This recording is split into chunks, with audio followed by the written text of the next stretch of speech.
We have a very special guest today, Rahul sir. So I think most of the audience will know him. So let's get started. So sir, how do you set goals without summing the Asian spirit and boredom and procrastinations? How do I set goals? Yes. और avoid करना procrastination को कि like हम जो students हैं हम usually क्या करते हैं हम करते हैं कि हाँ ठीक है कल कर लेंगे कल कर लेंगे कल कर लेंगे तो उसमें वो काम हो ही नहीं पाता but of course like you are in that stage you are successful and सब कुछ बढ़िया चल रहा है तो वो वाली स्टेज पे हम तो टाल देते हैं ना चीज़ें. So there are two things. I would try to answer मेरी current state में plus when I was a student what I used to do so that it can relate both to students and their future. As far as setting the goal is concerned, there are two type of goals that I set: long-term goals and short-term goals. So जो long-term goals हैं वो तो definitely it takes time and उसकी planning करनी पड़ती है आपको छोटे छोटे steps लेके then you reach the end goal. But if I talk about the short-term goals, तो मैं कबीर का एक दोहा है काल करे सो आज कर आज करे सो अब पल में परले होएगी बहुरी करेगा कब. And I am not sure Kabir का है किसका है बट एक दोहा है जिसको मैं रिलीजियसली फॉलो करता हूँ और मेरे को ऐसा लगता है कि जो चीज़ मैं कल कर सकता हूँ वो मैं आज कर लेता हूँ और जो मैं आज तो अगर जब आप लोगों ने मेरे को इनवाइट किया तो आई इमीडिएटली सेड येस और जब आपने डेट पूछी तो जो आपने डेट बोली आई टुक द मॉर्निंग स्लॉट जितना जल्दी feasible yes, sir, we are very thankful for that. Of course, हम यही बात कर रहे थे कि तो जो करना ही है मतलब आज मेरे को अगर सपोज पॉडकास्ट करना ही था तो मैं उसको टालने से मेरे को कोई फ़ायदा नहीं है रादर जितना जल्दी कर लूँगा उतना मैं भी फ्री हो जाऊँगा आप भी फ्री हो जाओगे and then you know so that's what I believe in terms of student also when I was a student. तो मेरे को यही चीज़ लगती थी कि जो चीज़ हम कल कर सकते हैं वो हम आज ही करके निपटा देते हैं जितना जल्दी हो उतना बेटर है. तो पेंडेंसी बहुत कम होती थी. जैसे आर्किटेक्चर के अंदर ड्राइंग्स बनानी होती है तो फर्स्ट ईयर्स में थोड़ा सा टाइम लगता है but as you mature as you grow older आपको समझ में आने लग जाता है कि कौन सा काम अर्जेंट है कौन सा इंपॉर्टेंट है कौन सा अर्जेंट है बट इंपॉर्टेंट नहीं है इंपॉर्टेंट है बट अर्जेंट नहीं है. So that's how you play with the things. So that's what I do. Okay that's great. Of course हम यूजुअली हम स्टूडेंट्स लाइक अभी भी लाइक आई एम स्टूडेंट और I can relate with this कि हम जितना जल्दी कर ले हम ही फ्री होंगे कोई मतलब नहीं है. सो सर एक फेलियर जार होता है कि ठीक है ज़रूरी नहीं है लाइक आप हमेशा हर चीज़ में बेस्ट ही हो अच्छा ही कर रहे हो. एक फेलियर जार सबका होता है कि हाँ यहाँ पे हम फेल हो गए और दैट पॉइंट इज लाइक आजकल बहुत ज़्यादा होता है कि डिप्रेस हो जाता है छोटी सी चीज़ हुई और लाइक ठीक है यार नहीं हो रहा और छोड़ देते हैं उस चीज़ को. सो आपकी लाइफ में वैसे कोई मोमेंट्स आए होंगे ना. हाँ आते हैं हर जने की लाइफ में आते हैं अभी भी आते हैं पहले भी आते थे. तो you should always have something which pulls you out from depression. That can be your friends it can be a movie it can be a trip road trip it can be going to some historical places and see something new. Basically जो चीज़ आपको refresh कर दे और आपका reset button press कर दे then you are again back to normal. तो ऐसी बहुत सारी सिचुएशंस होती हैं जब बच्चे फील करते हैं कि नहीं अब मेरे से ये चीज़ आगे परस्यू नहीं हो रही है तो take a break think about it in your own space and then try again. That's the only way that you can proceed. You can't avoid things. So what is your motivation like? सबका होता है ना कि हम इसलिए ये काम कर रहे हैं एक मोटिवेशन होता है हर चीज़ के पीछे. मेरा मोटिवेशन आप सुनोगे तो आप बोलोगे कि सर ये भी कोई मोटिवेशन है. मेरा motivation is only to keep the legacy going. My motivation is only that whatever my father has built I should not be the one जो इसको डुबोएगा. हो सकता है आगे मेरी 3-4 जनरेशन बाद में कोई ये सोचे कि नहीं अब ये परस्यू नहीं करना है but for me it is all about taking forward the legacy. आज हम लोग मेरे फादर ने जहाँ पे भी बिजनेस लाके हमको हैंड ओवर करा तो it is our responsibility to grow it.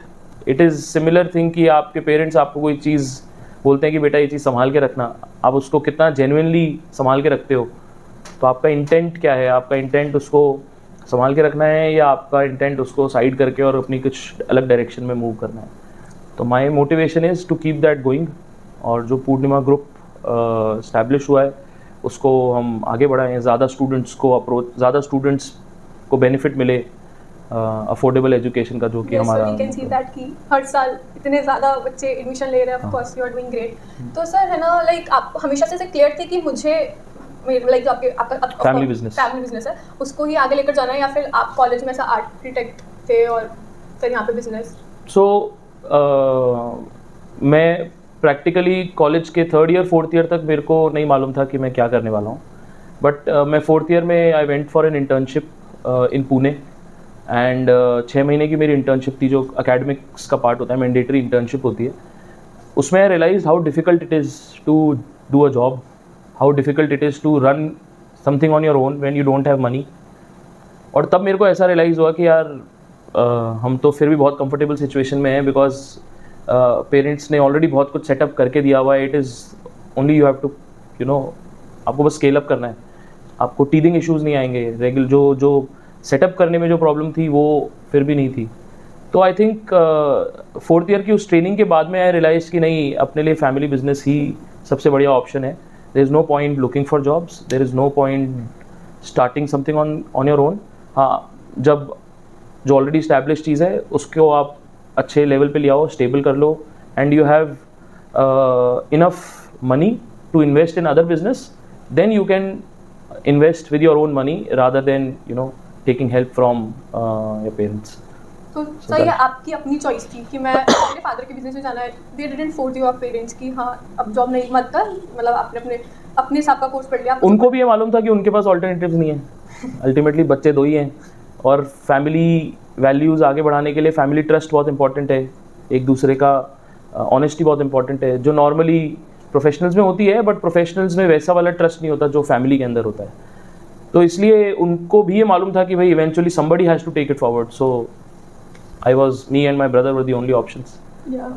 So sir usually क्या होता है, like of course your parents supported you, but like जो scratch से start करते हैं students, like for example like कोई भी college student, तो like if someone is doing BTech, तो उनके पेरेंट्स उनको कंडीशंस देंगे कि आप पहले अपने BTech में अच्छा कर लो, आप अच्छा कर रहे हो बहुत बढ़िया बात है, आप जॉब भी ले लो, उसके बाद आपको जो करना है वो करो. बट उसके बाद वाला टाइम पीरियड आता ही नहीं है, क्योंकि एक बार आप जो करने लग जाते हो रिस्पॉन्सिबिलिटीज आ जाती है खुद को प्रूव करने के चक्कर में. तो दैट इज़ लाइक थोड़ा टफ पॉइंट. तो उसके लिए स्टूडेंट्स को आप क्या एडवाइस दोगे कि आप कैसे कन्विंस करना मुश्किल हो जाता है पेरेंट्स को?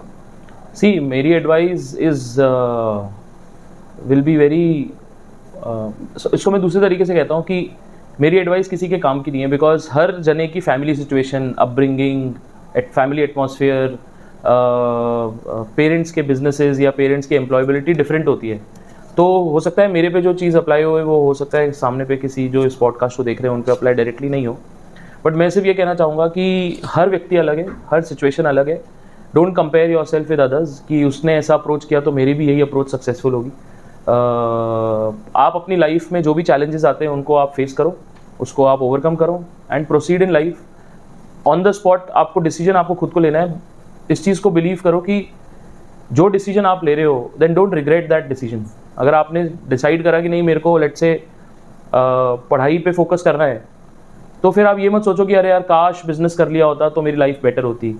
या आपने आज लेट्स से 2nd ईयर में 3rd ईयर में आके आपने कुछ स्टार्टअप चालू कर लिया और 5 साल बाद आप बोलोगे यार काश मैं पढ़ लिया होता तो probably life would have been better. Don't regret it, क्योंकि जो चीज़ आप कर रहे हो उसको बस 100% ऑनेस्टी और अपना फोकस और 100% दे के you should do it. That's what I feel. तो आप अगर ये सोचोगे और पास्ट में जाके कुछ बदल तो सकते नहीं हो, so there is no point regretting. तो इट इज़ बेटर कि whatever you are doing और जिसमें आपको लग रहा है कि नहीं ये चीज़ अच्छी है, आई शुड परस्यू. पेरेंट्स तो डेफिनेटली यही चाहेंगे कि you should go slow and study, because they also want you to become stable. वो चाहेंगे कि आपकी शादी वादी हो जाए, एक बेसिक नौकरी हो, ज़्यादा लाइफ में रिस्क नहीं हो, बिकॉज एंटरप्रेन्योर्स के लिए रिस्क फैक्टर बढ़ जाता है. तो पेरेंट्स को हमेशा से ही लगता है कि नहीं कम रिस्क की चीज़ें परस्यू कर लो, जिससे कि ज़्यादा टेंशन नहीं हो, पैसे की तंगी नहीं हो, रिस्पॉन्सिबिलिटीज़ नहीं हो, डिप्रेशन में नहीं जाओगे, मेंटली पीसफुल रहोगे. तो वो तो हर पेरेंट की वो होती है. बट आपके ऊपर डिपेंड करता है आपका रिस्क टेकिंग एपिटाइट कितना है. आप अगर रिस्क ले सकते हो तो आपके पास 5 गर्लफ्रेंड्स हो सकती हैं, और अगर आप रिस्क नहीं लेना चाहते तो आप एक से ही खुश हो. तो it is every individual is different. As a girlfriend sir, मैंने आपका एक सेमिनार लिया था, उसमें आपने बोला था कि आपकी लव मैरिज हुई थी. सो सर लाइक कॉलेज में ऐसा मैनेज करना है ना बहुत मुश्किल होता है, और आपका तो लाइक ना आपने बताया था कि आपका रिलेशनशिप बहुत अच्छा था और आपने शादी भी करी. और हम लाइक हमारे टाइम पे क्या होता है, relationships are like so easy to break कि हाँ ठीक है आजकल बहुत ईजी होता है ये सब. तो आपने अपनी स्टडीज़ भी मेनटेन कर ली और लाइक लाइफ उस टाइम पे कैसे एकदम? हाँ, मेरी फैमिली में सब लोग मेरे को ये कहते हैं कि you settled very early. I am a very simple person in that sense. तो मेरे बहुत ज़्यादा डिस्ट्रैक्शंस नहीं है. एंड आई थिंक टाइम की बात होती है, और ऑफ कोर्स ऐसे बहुत सारे रिलेशनशिप्स होते हैं जो कॉलेज में होते हैं जो कंटिन्यू नहीं करते, कई रिलेशनशिप स्कूल्स में होते हैं जो कॉलेज तक भी कंटिन्यू नहीं करते। तो होता है, वो फेज़ सबकी लाइफ में आता है। फॉर्चुनेटली मेरी लाइफ के अंदर बड़ा स्टेबल फेज़ रहा and my wife she is also very adaptive and understandable. तो शी इज़ फ्रॉम दिल्ली, वो जयपुर आई, तो she like the place, she like the family, both families liked each other even though it was love marriage, but the agreement of family was of the utmost importance to us। तो हमने किसी को भी नाराज़ करके शादी नहीं करी है, हमने सबकी सहमति से, रजामंदी से, रादर सब लोगों के इन्वॉल्वमेंट से हमारा रिलेशनशिप आगे बढ़ा है। तो आई वुड से कि सबका इन्वॉल्वमेंट उसमें इक्वली था। Everyone was so supportive कि Yeah, सब very एकदम supportive. ऐसा stable चला। Very supportive, especially my parents, they have been very supportive and not just in my case, even for my brother, उनकी भी love marriage है and very supportive। That's great. So sir, how did like आप अभी आपने RR के साथ है ना अपन like टाई अप करा पूर्णिमा ने, so वो कैसे हुआ और like that was like very surprising for us student, like ऐसा किसी को उम्मीद नहीं थी कि एकदम से जब सस्पेंस क्रिएट हुआ था तो they were like हाँ कुछ तो हो रहा है like relatively एकदम इतना different thing, तो वो आप लोगों ने कैसे आइडिया आया और So in terms of association with Rajasthan Royals, I have been in touch with them from last I think 7-8 years, but हमेशा से हम we were in touch। Naturally there is a cost of association, sometimes the cost was in budget, sometimes it was not, but more than that up till now we were not fully prepared, I would say, इसलिए हम लोगों ने association पहले नहीं किया। बहुत सारे factors हैं। When you come on national media, people watch you know for from every angle, people try to find faults and gaps in the organization, because आप एक नेशनल लेवल पे खेल रहे हो, तो बहुत सारे स्कैनर्स होते हैं आपके ऊपर। तो हम लोगों ने पहले अपने आप को इंटरनली स्ट्रेंथन किया कि हम इतनी प्रेजेंस झेल भी पाएंगे क्या। कई बार होता है आपको इतनी विजिबिलिटी मिल जाती है कि आप उसको संभाल नहीं पाते। So we thought we should first internally strengthen ourself. तो हमने हमारी एचआर पॉलिसीज़ को स्ट्रेंथन किया, हमने अच्छे रिक्रूटमेंट्स करे, हमने ईआरपी लिया, हम लोगों ने बैंडविड्थ अपग्रेडेशन किया, बहुत सारी छोटी छोटी इंटरनल स्ट्रेंथ पे वर्क अपॉन किया, जिससे कि स्टूडेंट का क्लासरूम सेटिस्फैक्शन एक लेवल पे आ जाए। और फिर उसके बाद स्केल अप जब करना होता है, अब आपको जब डाइवर्सिटी क्रिएट करनी है, you want students from all over the country to join you, not just focus on Rajasthan, then you need some support in which you can give your presence in the national level। तो हम लोगों ने last year एक newspaper advertisement देके experiment किया। उससे हमको पता चला कि हाँ, एक दिन की मार्केटिंग से ये फ़र्क पड़ता है। तो अगर लेट्स से 60 दिन की मार्केटिंग होगी तो क्या होगा, एंड देन इवेंचुअली 6 महीने की होगी और फिर 1 साल की होगी। तो डायरेक्ट आप ऐसा नहीं कर सकते कि आज आपके पास लेट्स से कैश है बर्न करने के लिए और आपने बोला पैसा है नेशनल मीडिया पे लगा दो और 1 साल धड़ल्ले से मार्केटिंग करी और अगले साल बैठ गए। तो we wanted to go slow and study. तो आरआर के एसोसिएशन से पहले भी हमने 1-1.5 साल प्रिपरेशंस करी, एंड देन फिर दिसंबर में we went to RR and they also wanted a local partner. All the partners are national partners, जितने भी उनके पार्टनर्स हैं। So we are the only partner which is based out of Rajasthan and focusing only on Rajasthan. So उनको भी ऐसा partner चाहिए था। They were also looking for a partner which brings in youth, और एज ग्रुप जिसको वो target करना चाहते थे वो 18 to 24 था, and we had these students are of that age group. So तो सब कुछ बहुत मैं कहूँगा कि ईजीली हो गया, ज़्यादा मुश्किल नहीं हुई। एंड फिर 2-3 महीने की प्रिपरेशंस करी, एंड वी न्यू कि जिस दिन पहला मैच आएगा उस दिन सबको पता चलेगा, क्योंकि तब तक तो हमने बहुत छोटे लेवल पे मार्केटिंग करी थी। और फिर उसके बाद जब पहला मैच आया then we got the appreciation और वो, बट उसके पहले 4 महीने की रिगरस मेहनत थी पूरी टीम की, जो हमारी मार्केटिंग टीम है। तो so that the strategy that like make it special। तो it is not a one day job कि आपने पैसा दे दिया और कल मार्केटिंग स्टार्ट हो गई। It is, I would say it is a 4-5 years planning that हम लोगों ने करी। धीरे धीरे चीज़ों को स्टेबल करा, ठीक करा, जो प्रॉब्लम थी उनको ठीक करा। आपने देखा होगा कि स्पोर्ट्स ग्राउंड 1 साल पहले रेनोवेट हुए थे। इमेजिन हम लोग मार्केटिंग कर लें, बच्चे आए बाहर से और देखें कि यहाँ स्पोर्ट्स फैसिलिटीज़ ही ख़राब है, तो नाम ख़राब होता है। तो इसलिए पहले हमने अपने आप को इंटरनली स्ट्रेंथन किया, and then only we went for this association.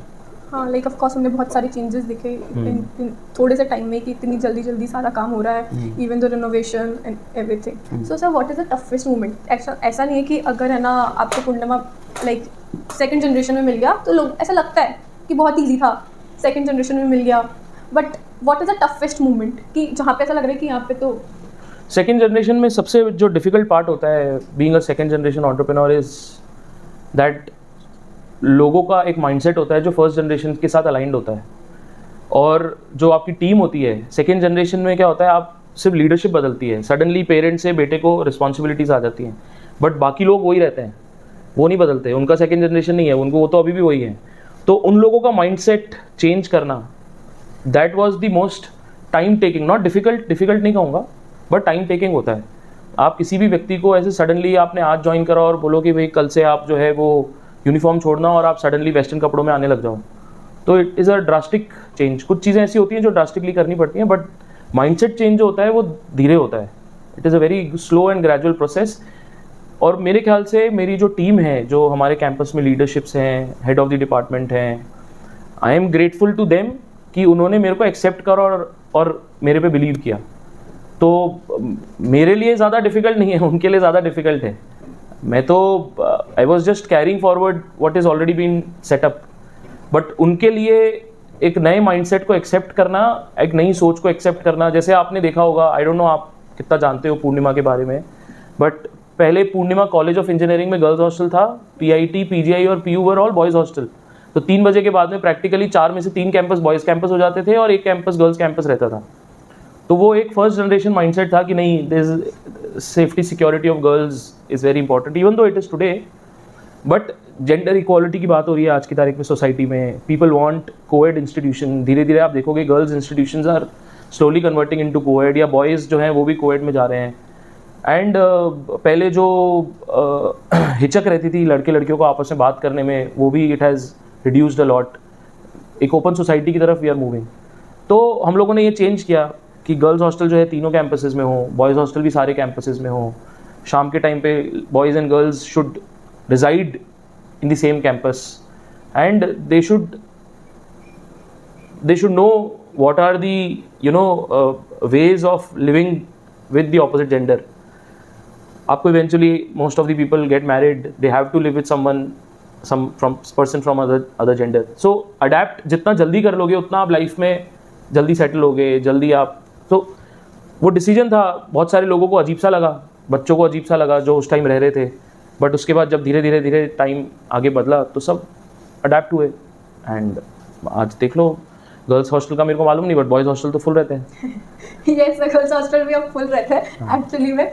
Sir है ना, लाइक कोविड में बहुत सारी प्रॉब्लम्स आई थी, लाइक नॉर्मल इंस्टीट्यूशंस को, इवन तो जो लोग जॉब कर रहे हैं कॉर्पोरेट में, उनको भी बहुत प्रॉब्लम्स आई थी. तो पूर्णिमा ने क्या फेस करा था उस टाइम पर? वर्क फ्रॉम होम डिफ़िकल्ट था. शुरू के मेरे ख्याल से 2-3 दिन हमको लगे अडेप्ट करने में, और suddenly there was a requirement of, हमारे पास बहुत सारे कंप्यूटर्स थे, लैपटॉप्स थे नहीं, तो फैकल्टी के पास भी लैपटॉप्स नहीं थे, तो टीचिंग करना वाज वेरी डिफ़िकल्ट. तो हम लोगों ने क्या किया था, within week only we shifted to digital medium of teaching, work from home करके, टीच फ्रॉम होम. तो हमारे पास सब लाइसेंसेस थे, जूम लाइसेंस था, we immediately purchase, Google meet already we were using, उसमें प्रॉब्लम नहीं आई. प्रॉब्लम आई कैमराज नहीं थे, हेडफोन्स नहीं थे, तो वो भी हमने इमीडिएटली 1 हफ्ते के अंदर खरीदे. एंड हम लोगों ने हमारे जो लैब में कंप्यूटर्स थे जितने भी, वो काम तो आ नहीं देते because nobody was coming on campus, तो we shifted those computers to faculty members के घर पे. तो they use those computers with the cyber cameras, these cameras, and you shifted घर पर? हाँ, हम लोगों ने. सो आई पर्सनली 2-3 लोगों को तो मैं खुद कंप्यूटर दे के आया, लैब में से कंप्यूटर उठाया, डिस्कनेक्ट करा, गाड़ी में डाला, and I went to their home and gave the computer कि आप इससे पढ़ाओ. तो वो करा हम लोगों ने, ईजिली हो गया, बहुत प्रॉब्लम नहीं आई. जब लॉकडाउन ओपन हुआ तो वापस लोगों ने अपने कंप्यूटर्स वापस हमको हैंड ओवर कर दिए, तो हमको प्रॉब्लम फेस नहीं हुई. सुनने में भी ऐसा लग रहा है कि घर पे पहुंचाना एक कंप्यूटर, लाइक इतना बड़ा स्टाफ है पूर्णिमा, लाइक छोटी फैमिली नहीं है, बहुत बड़ा स्टाफ है, क्योंकि हमने खुद ने देखा है. तो ऐसा घर पे हैंड ओवर करना, इट्स लाइक उस टाइम पे 2020 में we were having less number of faculty members, and many of them already had these equipments. Few, I think 50 odd computers we distributed. तो हो गया था 2 दिन के अंदर, not very difficult. Yes. Again, there was a team. मैं अकेला नहीं था, जो ऑलरेडी लोग कैंपस में थे, दे helped us. So sir, we got some question from students, जो normal students है college के वहाँ से. So sir, what steps has the college taken to enhance the placement opportunities for students, especially in light of changing industry demands? So we have two type of programs. One is called value added courses. One is called I3 days, Industry Institute Interaction Day. अब वो Industry Institute Interaction Day is no more. We have merged it with value added courses. These value added courses are taught by industry people. बाहर के लोग आते हैं, college का teacher नहीं पढ़ाते, बाहर के इंडस्ट्री के लोग आते हैं और बच्चों को इन टॉपिक्स के ऊपर पढ़ाते हैं. ये जो वैल्यू एडेड कोर्स हैं, ये बेसिकली हम इंडस्ट्री से फीडबैक लेते हैं कि टेक्निकल और नॉन टेक्निकल के स्पेस में आप ह्यूमन रिसोर्स में क्या स्किल एक्सपेक्ट करते हो कि होनी चाहिए. तो जो फीडबैक हमको इंडस्ट्री से मिलता है वो हम लोग उस टाइप के ट्रेनर्स हम लोग हायर करते हैं and we deploy the training. So this is one thing. Second, we do boot camps, और जब कोई मेजर कंपनी आती है तो उसके पहले वर्कशॉप्स करवाते हैं. जैसे अभी रिसेंटली आपने देखा हो तो एक there is a website geek for कौन सी है, गीक्स फॉर गीक्स. तो हम लोगों ने उनका एक एग्जामिनेशन करवाया. जो हमारे प्री फाइनल ईयर के बच्चे हैं, they wanted to appear for Infosys. तो अच्छा पैकेज था, they were offering a good package, but they were telling कि इसमें कोडिंग में एक्सपर्टीज चाहिए. तो हम लोगों ने एग्जाम्स कराया होगा, आपको मालूम होगा एग्जाम्स के रिजल्ट क्या हैं. तो एग्ज़ाम कराते रहते हैं, असेसमेंट होता रहता है, बच्चे को ये पता चले कि मेरी वीकनेस क्या है. बट इवेंचुअली उस स्किल को एक्वायर करना और उस स्किल को अप्लाई करना, ये सब स्टूडेंट की जिम्मेदारी है. Teacher can only give you an idea, teacher can train you, guide you, help you, but eventually उसका आउटकम निकालना is all efforts of students. तो मैं आपके माध्यम से स्टूडेंट्स को भी यही बोलना चाहूँगा कि पढ़ लो और थोड़ा सा मेहनत कर लो. जो स्किल्स कंपनीज़ को चाहिए वो एक्वायर करो, ना कि पबजी और BGMI की स्किल्स एक्वायर करो, जिससे कि आपकी अच्छी नौकरी लग जाए. नौकरी नहीं लगे तो एटलीस्ट आप खुद का कुछ सेटअप करने के लिए you become skilful. Of course it is important, क्योंकि of course I know the results आज ही अनाउंस हुए थे. तो आज स्पेशली हमारी एचओडी आकर हमें बता कर गई थी कि तुम्हारे सीनियर्स का ऐसे एग्जाम्स हुआ and this is how it went. So of course I know that. तो आई एम श्योर उसका रिजल्ट आप लोग को भी आया होगा. मेल करा था, I have replied to that mail. Yes sir. Specially आज मैम भी आकर हमें समझा कर गए कि ये हो रहा है, तो प्लीज़ मेहनत कर लो. हाँ, मेहनत कर लो. तो जैसे सर है ना, लाइक अपने कॉलेज लाइक पूर्णिमा में क्या होता है कि रिजल्ट्स जो आते हैं ना 4 मंथ्स में आते हैं. लाइक एक सेमेस्टर खत्म हो गया और फिर उसके बाद नेक्स्ट सेमेस्टर की एंडिंग में वो इस बार हुआ है. हाँ, लाइक PU में, बिकॉज हम लोग रिजल्ट TCS पे डिस्प्ले करना चाहते थे. बट अभी हम लोग ने 1-2 हमने टाइप्स करें. तो आगे आने वाले टाइम में आप देखोगे कि with in 15 days 20 days the result. पहले भी आते थे, 1 महीने के अंदर रिजल्ट आ जाते थे. अभी जो करंट सेमेस्टर गया है उसके रिजल्ट डिले हुए हैं because we were putting all the result to TCS Ion. आपने भी देखा होगा, आपको रिजल्ट इस बार TCS Ion पे मिला होगा. तो इवेंचुअली अब क्या होगा, हम TCS Ion को ही बिल्डअप कर रहे हैं. तो जब एक स्टूडेंट की पूरी एकेडमिक हिस्ट्री उस पर आ जाएगी तो फिर प्लेसमेंट के लिए नॉमिनेशन देना, शॉर्टलिस्टिंग करना, वो भी TCS Ion के थ्रू ही होगी. तो it will be a one stop solution for everything. आप देखोगे आपकी फीस ऑलरेडी उस पर आ गई है, अटेंडेंस उस पर आ गई है, मार्क्स भी अब उस पर आ गए हैं. तो ये 3 पिलर होते हैं किसी भी स्टूडेंट साइकिल के अंदर. ये 3 चीज़ें अगर आप डेली चेक कर सकते हो तो आपकी 80% लाइफ सॉर्टेड है. आपका टाइम टेबल आ गया, आपके नोट्स भी आ जाएंगे, एग्जामिनेशंस भी हो सकता है इस पे हो जाएं, क्विज भी हो जाएं, CI1 मिड टर्म, CI2 के जो मार्क्स आपको एकदम एंड में जाके पता चलते हैं या लेट पता चलते हैं. अभी we are doing something, we have tied up with company in which आपने देखा होगा, आपका कुछ पिछले सेमेस्टर में एक हमने एक्सपेरिमेंट किया था, OMR शीट्स भरवाई थी. आपको मालूम है किसने दिया है? हाँ, और जो अपकमिंग सेमेस्टर है उसमें we are asking you to fill the OMR sheets. तो it is a way in which all the answer sheets will be immediately scanned on the day of exam. जो भी आप एग्जाम लिखोगे उसी दिन उसको स्कैन कर देंगे और स्कैन करके उसको ERP में डाल देंगे, हमारे जो ERP है एग्जामिनेशंस का. एंड उसी दिन वो चेकिंग के लिए फैकल्टी मेंबर्स को अलॉट हो जाएंगी. फैकल्टी मेंबर्स दुनिया के किसी भी कोने में बैठ के उसको चेक कर सकते हैं, मार्किंग कर सकते हैं. रिपोर्ट एक्सेल में आ जाएगी. उस एक्सेल शीट को हम एज इट इज़ इंपोर्ट कर देंगे TCS Ion में. तो हमारा टारगेट है कि आप एग्जाम दो and before 1 week your result will be published. In one week and last exam के 1 हफ्ते के अंदर रिजल्ट पब्लिश करना हमारा टारगेट है. तो जो अभी आप 4 महीने कह रहे हो वो 1 महीना तो डेफिनेटली होगा, but our long term goal is कि 1 हफ्ते के अंदर रिजल्ट डिस्प्ले कर दें. This is like amazing and scaring at the same time कि इतनी जल्दी हम 4 महीने, like most of the students ask this question कि 4 महीने like if you are ये इसी बार हुआ है. आप आई एम श्योर आपका फर्स्ट सेमेस्टर का रिजल्ट 4 महीने में नहीं आया होगा, सेकंड थर्ड का भी नहीं आया होगा, सिर्फ थर्ड सेमेस्टर का, सॉरी अभी लेट आया। तो most of the students like जिनको भी मैंने बताया, they were telling me, asking me to ये वाला क्वेश्चन पूछना यार प्लीज, ये पूछना क्यों हुआ ऐसा। हाँ, तो आप अब उसकी तैयारी करो कि जब एक हफ्ते में रिजल्ट पता चलेगा, then what will you do? Yes it is and like tell your parents with this podcast, parents एक हफ्ते में रिजल्ट आएगा जल्दी से। It's okay sir, we are good at studying. वो कोई प्रॉब्लम नहीं है। सो सर है ना, लाइक अभी आप सारा काम डिजिटली कर रहे हो, ठीक है, तो उससे क्या जो नॉर्मल फैकल्टीज है वो कम हो रही होंगी ना, लाइक कंपैरेटिवली, या फिर उतना ही वो चल रहा है? क्लासरूम टीचिंग में तो कोई डिजिटलाइजेशन ऐसा तो है नहीं आपको हाँ। ऑनलाइन क्लासेस कराई हो। या all classes are happening offline. पहले आप जितना पढ़ रहे थे, अभी भी थोड़ा सा कम पढ़ रहे हो, बट पहले जैसे 6 days अ वीक था, 5 days अ वीक है, तो उसकी वजह से जो थोड़ा बहुत लोड कम हुआ है, but faculty members are still coming for all 6 days, तो they are the same. of course we asked for it कि 5 days a week कर दो। I remember that I don't know if you were in that session or not. It was a session which was taken by our dean, and in that section we were asked that so please 5 days a week कर दो, so request करो। तो और हो गया? हाँ हो गया। So you are happy or not? We are happy actually कि हाँ it's okay 5 दिन। बट वो जो 6th day टेक्निकली वो छुट्टी नहीं है, हाँ it is given to you for Study. Studying and yes sir वो चीज़ें जो आप 5 दिन में नहीं कर सकते, but generally people are taking that day as a छुट्टी। holiday of course sir, क्योंकि इतना like शुरू में of course we are in second year now, we are used to that life now, like first year में जब हम आए थे तब हमारा 6 days a week था, now our juniors are enjoying that 5 days a week वाला phase। तो हमें पता है कि वो कितना exhausting हो जाता था, क्योंकि हमें संडे मिलता था और संडे भी हमें हमारा काम करने में चला जाता था, क्योंकि हम जो वो वाले स्टूडेंट्स होते हैं जिनको अपना हॉबीज भी मेंटेन करके चलनी पड़ती है और अपनी स्टडीज भी मेंटेन करके चलनी पड़ती है, वरना पेरेंट्स डिसअपॉइंट हो जाते हैं। तो वो डिसअपॉइंटमेंट जो मैनेज करना होता है ना, वो बहुत टफ हो जाता है। तो 5 days a week है ना, तो ये एडवांटेज है कि चलो एक दिन हम खुद को दे सकते हैं, जो हम एक्स्ट्रा चीज़ें कर रहे हैं उसमें एक दिन दे दिया, और एक दिन भी नहीं तो 5-6 घंटे भी दे रहे हैं, तो it's okay, we have time. 1.5 दिन बहुत होता है। So that was the intent, and जो लोग उसको यूज़ कर रहे हैं for their personal growth and upskilling themselves, they will be having a bright future. जो इसको सिर्फ एक हॉलीडे के रूप में ले रहे हैं, तो माय एडवाइस इज कि ज़्यादा लंबे टाइम तक हॉलीडे के रूप में मत लो, बिकॉज इवेंचुअली यू विल सफ़र।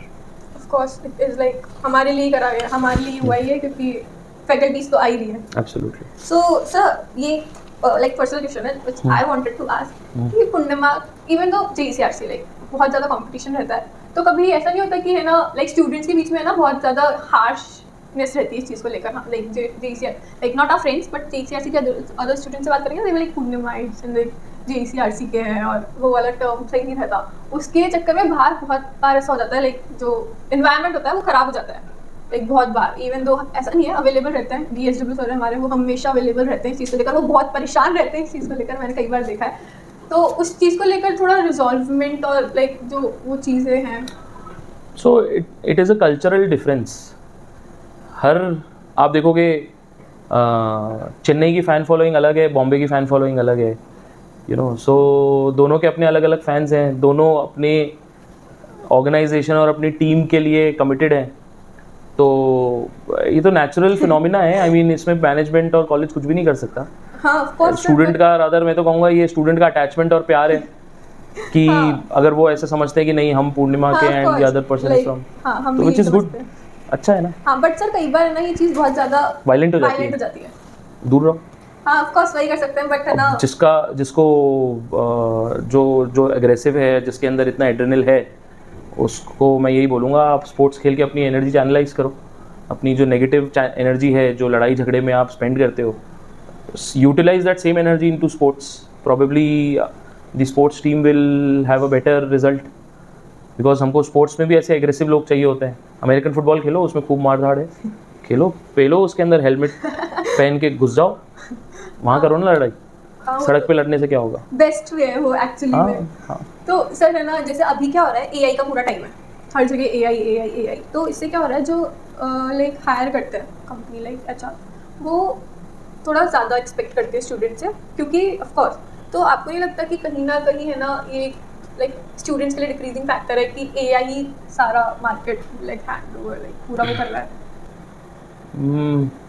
मेरे को तो ऐसा नहीं लगता, बिकॉज आज कितना भी आर्टिफिशियल इंटेलिजेंस की बातें हो रही हैं, but basic jobs are still there and there is a vacancy in lot of basic jobs. Of course, if you need a high-end job, if you need a an organization which can give you good amount of money, then you need to skill yourselves at that level जो आज की trending technologies है. बाकी AI नहीं भी है तो भी काम होते थे, AI है तो भी काम हो रहे हैं. जो जॉब्स हैं उनका मॉडल बदल रहा है. मेरे को so I personally don't feel कि AI will take away jobs. AI will create also lot of job opportunities, but whether you are skillful enough that you will be able to take that job responsibility जो AI की वजह से आई है. अगर आप नहीं होगे तो आप वही वाले काम कर रहे होगे जो 10 साल पहले लोग काम करते थे. Of course, अगर आपको यूनिक बनना है तो आपको अलग शाइन करना ही पड़ेगा. इट इज़ लाइक कि दुनिया में आज EVs आ गई हैं, है ना. हाईवेज बन रहे हैं जो हाई स्पीड गाड़ियों को अलाउ करते हैं. अब आप बोलो कि नहीं मैं तो मारुति चलाऊँगा, तो आपकी लिमिट भी वही रहेगी और आपका स्पीड भी वही रहेगी. और एक है कि नहीं आज मैंने 2 महीने मारुति चलाई, कल मैं हुंडई, होंडा, फिर मर्सिडीज़, BMW, लैम्बोर्गिनी, फेरारी. तो आपको अपने आप को अपग्रेड करना पड़ेगा तभी आप जाके एक फार्मूला 1 गाड़ी चला सकते हो. आप बोलो कि मैं पहले दिन ही 400 की स्पीड पे फार्मूला 1 गाड़ी चलाओगे तो एक्सीडेंट तो होना तय है. Yes, sir. तो इट्स सिमिलर थिंग है AI इज़ अ फार्मूला 1.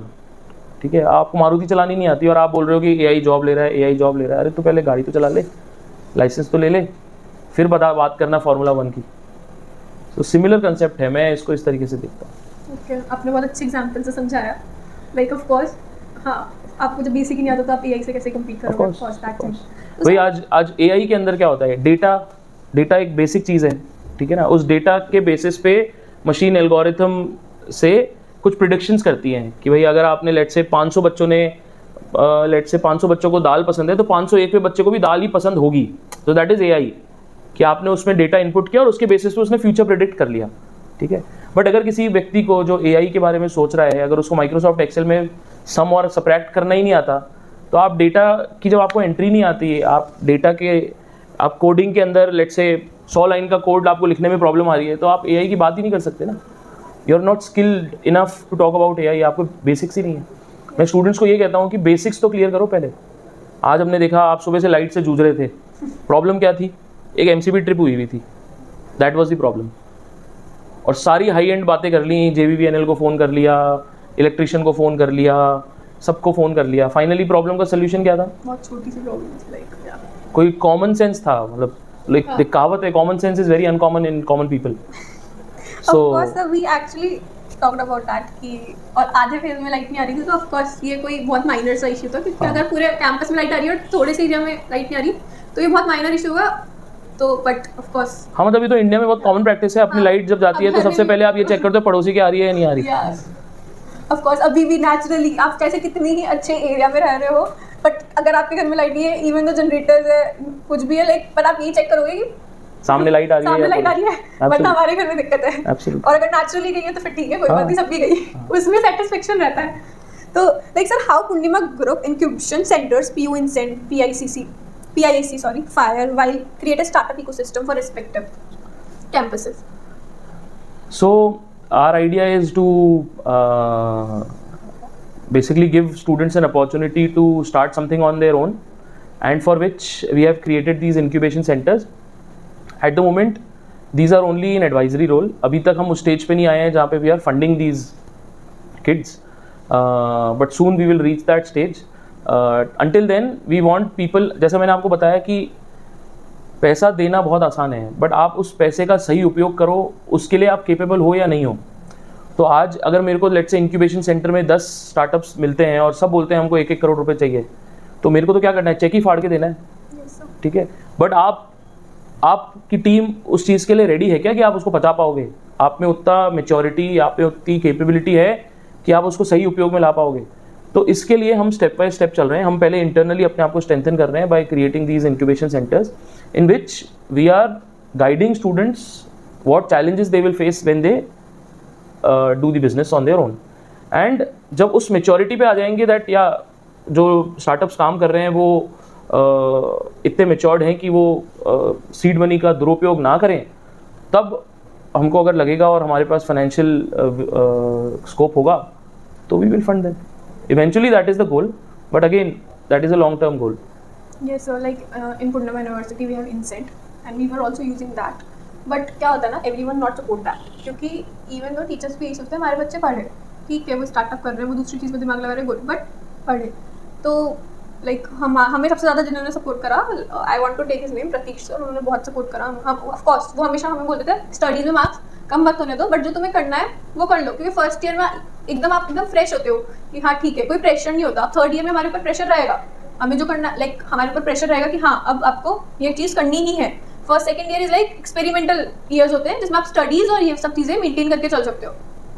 तो क्या होता है, कॉलेज में सब सपोर्ट नहीं करते इस चीज़ को, और बहुत प्रॉब्लम क्रिएट होती है इस चीज़ से हमारे ऊपर भी। लाइक एकदम से क्या हुआ था, हमारा इंसेंट चेंज कर दिया था, अब जो है वहाँ पे हम नहीं जाते हैं, क्योंकि वो वर्क स्पेस ऐसा है ही नहीं। जो पहले था वो थोड़ा प्रोडक्टिव था, वहाँ पे सब अपना अपना काम करते रहते थे। नो डाउट बच्चे थोड़ा फन नहीं करते थे, ऑफकोर्स ऐसा नहीं कि पूरे टाइम काम कर रहे हैं, बट वहाँ पे हम लोग काम करते रहते थे, सब काम करते रहते थे, और उसके लिए आईडी कार्ड अलॉट थे। ऐसा नहीं है हर कोई जाकर बैठ सकता है, हमारे पास आईडी कार्ड होते हैं, जो फाउंडर्स और को फाउंडर्स होते हैं सिर्फ उनके पास, टीम मेंबर्स के पास भी आईडी कार्ड नहीं होते। बट अब क्या है, जो हमारा स्पेस है वो इतना नॉट सो गुड। तो और हम बहुत सारे बच्चे हैं कॉलेज में जो स्टार्टअप कर रहे हैं, जो इंसेंट से जुड़े हुए हैं, जिनको इंस्पिरेशन ही इंसेंट से मिली है। तो इंसेंट कहाँ पे अभी? पीयू के बेसमेंट में, सेकंड एडमिन 2 में। तो कहाँ पे अभी? अब है फर्स्ट फ्लोर पे। फर्स्ट फ्लोर बेसमेंट में क्या है? बेसमेंट में पता नहीं सर, कुछ तो कॉल सेंटर्स है, I am sorry, but like कुछ तो है, हमें नहीं पता वो वहाँ पे क्या होता है, बट आई डोंट, शायद कॉल करते होंगे स्टूडेंट्स को कि कॉलेज के प्लेसमेंट के लिए, लाइक जो भी है, आई डोंट नो, एडमिशंस के लिए आई गेस। तो टेम्परेरी है, अभी हो जाएगा शिफ्ट। हाँ सब उसके सब उसका रिगार्डिंग कोई प्रॉब्लम नहीं है। आई वाज जस्ट सेइंग कि सब इतने सपोर्टिव नहीं होते, और वो कभी कभार ना बहुत ज़्यादा ऐसा हो जाता है कि ठीक है छोड़ देते हैं, छोड़ दो स्टार्टअप, पढ़ाई में लग जाओ, छोड़ दो। लाइक मैंने खुद ने करा, मेरा खुद का मैं अभी कुछ काम कर रही थी। सी मेरे को ऐसा लगता है कि स्टार्टअप छोड़ने का या करने का जो रियल कारण है ना, वो है पैसा। अगर पैसा बन रहा है तो कोई स्टार्टअप नहीं छोड़ेगा, पैसा नहीं बन रहा है तो कोई स्टार्टअप नहीं करेगा। सिंपल सी कैलकुलेशन है, ठीक है। मैं इंफ्रास्ट्रक्चर, फैसिलिटीज़, मतलब मैं इस चीज़ को सेकेंडरी मानता हूँ। अगर आपका कोर बिजनेस आपको अर्न करके दे रहा है तो ये सब सेकेंडरी है। तो स्टूडेंट्स को भी मैं ये कहूँगा कि चलो ठीक है, ये छोटी मोटी प्रॉब्लम्स हैं इंफ्रा वाली, क्लासरूम भी तो है, लैब्स है, कहीं भी बैठ के कर लो काम, कैफेज हैं दुनिया भर के, हम वही चीज़ कर रहे हैं, तो ये it is immaterial. But startup वही छोड़ता है जो फाइनली जिसका बिजनेस जो है वो उसमें से पैसे नहीं निकल रहे, तो छूटना तो है ही। कब तक अपने पैसे लगाओगे, कब तक बर्न करोगे कैश? सर कभी कभार मोटिवेशन भी ब्रेक हो जाता है, उसके लिए तो आपको ढूंढने पड़ेंगे रास्ते।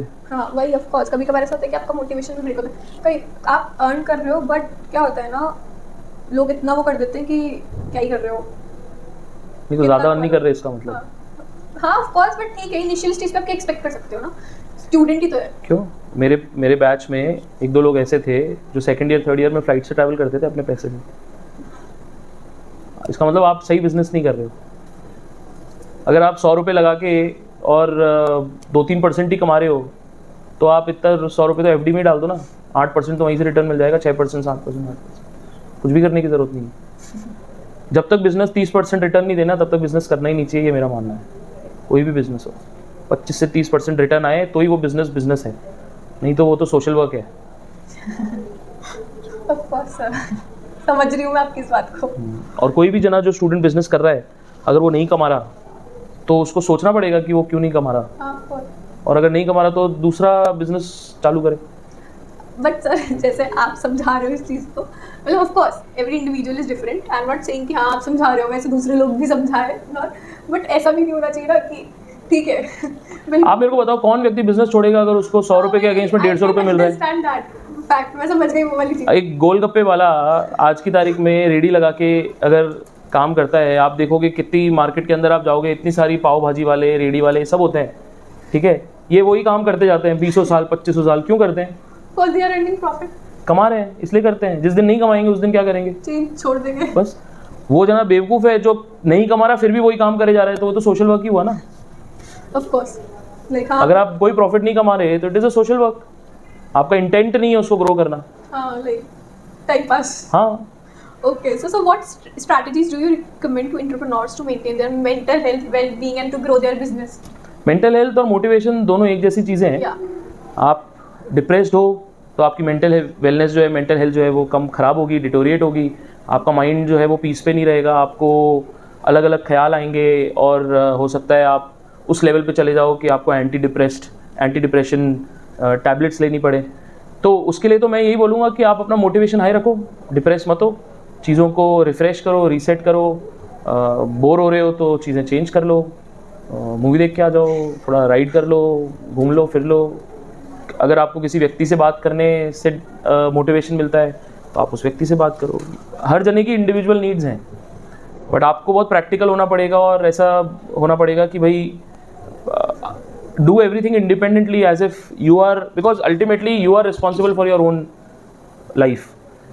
You can't blame your parents, your friends, your family for the wrongdoings that you have done. Appreciation लेने वो सब आएंगे। अगर आपने कुछ अच्छा काम कर लिया, everybody will say देखो मेरा बेटा है, मेरा भाई है, मेरा दोस्त है, मेरा यार है। लेकिन अगर आपने कुछ गड़बड़ करी तो nobody will come. उस फेज से आपको ही निकलना है और वो फेज के लिए आपको ही अपना मोटिवेशन ढूंढना है। तो वो तो इंडिविजुअल की चॉइस है, उसको मोटिवेशन किस चीज़ से मिलता है। But just don't get into wrong practices. Of course, खुद ही करना पड़ता है, कोई नहीं आता। Absolutely. खुद के लिए खुद ही स्टैंड लेना पड़ता है। इन शॉर्ट तो become independent, you will be happy. So like है ना, जब इन्वेस्टर्स के पास जाते हैं तो of course आपको पिच करना पड़ता है। तो what are the key points which like ध्यान में रखने चाहिए? No idea. I've never been to an investor. Yeah, of course. I'm so sorry. मेरे को आइडिया नहीं, but I would only say कि आप जो भी कर रहे हो दिल से करो, ऑनेस्टली करो, ट्रांसपेरेंसी होनी चाहिए आपके बिजनेस में। कुछ भी गड़बड़ कर रहे हो तो वो लॉन्ग टर्म के लिए सस्टेनेबल नहीं है। वो ठीक है, आपको थोड़ा बहुत पैसा कमाने के लिए हो जाएगा, बट आप उसको हैबिट मत बनाओ। नॉर्मली इन्वेस्टर के पास में व्यक्ति तब जाता है जब आपको अपना बिजनेस को स्केल अप करना है या करना है।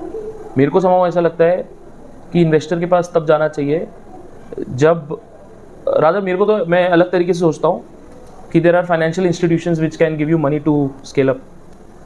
आपका बिजनेस प्लान इतना सॉलिड है या नहीं है कि आपको पैसे रेज करने की ज़रूरत पड़े। तो बैंक्स हैं, बैंक से ले, वो स्टेक भी नहीं लेते, इंटरेस्ट के साथ उनको चुका दो। हमारी फैमिली में हमको हमेशा से ये सीख दी गई है कि आप इन्वेस्टर के पास जाओगे, he will enter your business with some stake, वो आपके कुछ परसेंटेजेस ले लेगा। तो वो लॉन्ग टर्म में हमको तो ठीक नहीं लगता।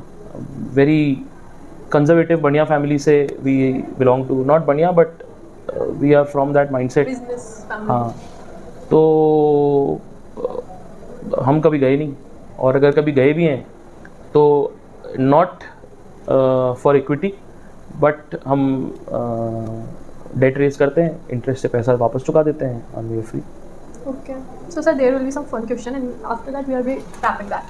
So sir, if professor had a theme song when they enter in the classroom, what would yours be? Theme song professor enter करे क्लासरूम में। What is the first song which is coming in your mind? अभी तो सीधे मौत ही चल रहा है मेरे दिमाग में। So like okay, सीधे बहुत सारे बच्चे फैन बन जाएंगे इसी बात आपके। So if you could organize a faculty versus student talent show, what talent would you showcase? Student versus faculty. Slow biking. Okay, I get it.